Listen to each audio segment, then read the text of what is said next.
Takulandirani ku AMTV Malawi kuchimake kwa nkhani zenizeni. Ngati nkhani imeneyo kuno kulibe, dziwani kuti nkhani imeneyo ndi yabodza. Oyimba nyimbo zauzimu Kenny Nkagula wamwalira. Mmodzi mwa oyimba nyimbo zauzimu mdziko muno, Kenny Nkagula wamwalira mdziko la China kumene anapita kalekale ndipo anamanga maziko ndi kumakhala komweko. Mchimwene wawo wa malemu Kenny Nkagula, Shaun Nkagula, anena kuti akubanja analandira uthenga m'bandakucha wa Loweruka pa 25 January 2025 ndipo iwo akubanja akufuna kumane ndi kugwirizana za ndondomeko ya maliro.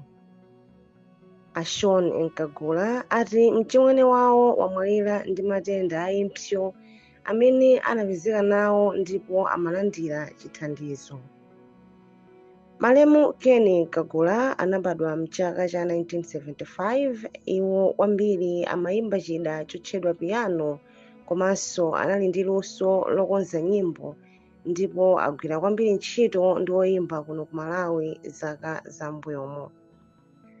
Anayimba nawo keyboard m'magulu amakaso komanso Jupiters. Wayimbanso ndi Dr. Ethel Kamwendo, Chris Kamthunzi komanso Billy Kaunda.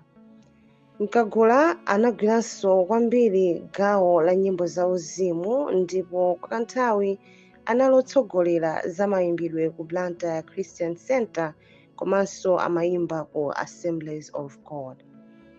Kenny Nkagula anali pa banja ndipo asiya mkazi ndi ana awiri.